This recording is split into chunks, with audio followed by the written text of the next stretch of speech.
నేను అయోధ్యలో వచ్చే వాళ్ళందరికీ నిత్యం అన్నదానం పెడుతున్నా, అన్నప్రసాదం ఇస్తున్నా. ఎవరు వచ్చినా కానీ ముందుగా నాకు ఇన్ఫార్మ్ చేస్తే వాళ్ళకి రెడీ చేసి పెడతా. ప్రస్తుతం 1000 మంది పైన వస్తున్నారు. మన తెలుగు వాళ్ళకి భోజనం దొరకదు అక్కడ, అందుకని అందరికీ ఉచితంగా పెడుతున్నా. ఇంతకుముందు రాముల వారికి 5 వెండి ఇటుకలు ఇచ్చాను శంకుస్థాపనకి. మోడీ గారు శంకుస్థాపన చేశారు కదా, నా అదృష్టం బాగుండి ఆ ఇటుకలతోనే శంకుస్థాపన చేశారు. దాని మీద ఇప్పుడు గుడి తయారైంది. తర్వాత రాముల వారికి బంగారు పాదుకలు చేయించా, వెండి పాదుకలు, బంగారు పాదుకలు. వెండి పాదుకలు తీసుకొని దేశం అంతా అన్ని దేవాలయాల్లో పూజలు చేయించా. బంగారు పాదుకలు తీసుకొని రాముల వారి రామేశ్వరం నుంచి అయోధ్య వరకు నడిచి వెళ్ళాను.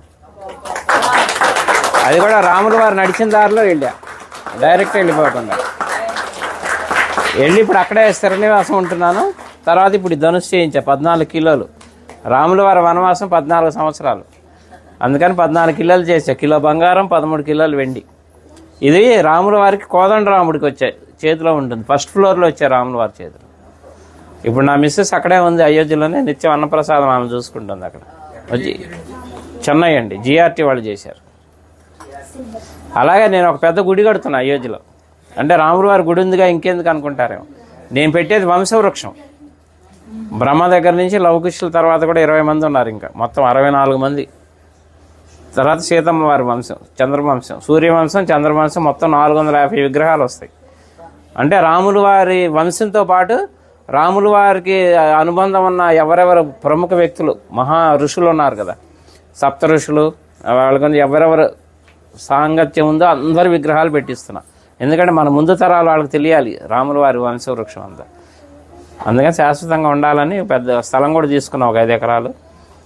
అక్కడ పెడుతున్నాను. 5 సంవత్సరాల ప్రాజెక్ట్, అది రెడీ చేస్తున్నా.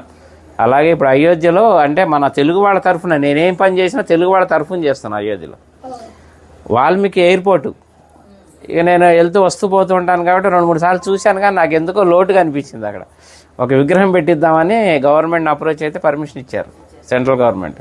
16 అడుగుల వాల్మీకి విగ్రహం పెడుతున్నాను. ఆ విగ్రహం కూడా రెడీ అయిపోతుంది ఇప్పుడు.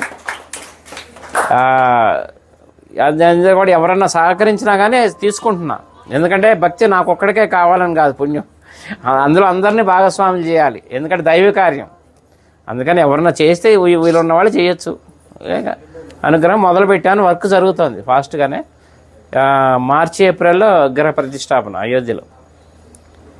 అట్లా అన్ని కార్యక్రమాలు మీరు ఎవరు ఎప్పుడు వచ్చినా కానీ నాకు చక్కగా నాకు ఫోన్ చేస్తే ముందుగా అన్ని ఏర్పాట్లు చేస్తారు. రూములు కావాలన్నా అక్కడ 48 రూములు కూడా కట్టబోతున్నాను. వచ్చేవాళ్ళు ఇప్పుడు ఉన్నాయి, ప్రస్తుతానికి 4-5 ఆశ్రమాలు తీసుకున్నాను, మన హ్యాండ్ ఓవర్లో ఉన్నాయి. ఎవరు వచ్చినా అకామిడేషన్ అది ఏర్పాటు చేస్తారు అయోధ్యలో. నా నంబర్ కూడా నోట్ చేసుకోండి, 9550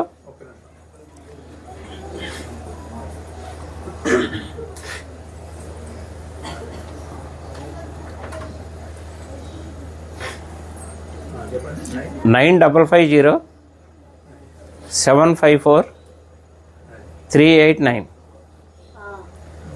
చల్లా శ్రీనివాస్ శాస్త్రి అయోధ్య అని పెట్టుకోండి. ఇంకా నేను ఉండబోయేది అక్కడే, హైదరాబాదే మాది కానీ మణికొండ, కానీ ప్రస్తుతం ఇంకా షిఫ్ట్ అయిపోయినాం అక్కడే ఉండి వచ్చే భక్తులకి సహాయం చేద్దామని అక్కడే ఉంటున్నాయి. ఇంకా రామ భక్తులకి సేవ చేసుకునే భాగ్యం ఇప్పించాడు రాముల వారు నాకు. ఎందుకంటే నిన్నే బాలరాముడు ప్రతిష్ట అయ్యి నిన్నే 1 year. అందుకే మా ఆవిడ అక్కడ ప్రసాదాలు తయారు చేసి మాకు అవకాశం ఇచ్చారు. ఇప్పుడు 6 రోజులు మొత్తం లోపల ప్రసాదాలు పంచే అవకాశం కూడా ఇచ్చారు.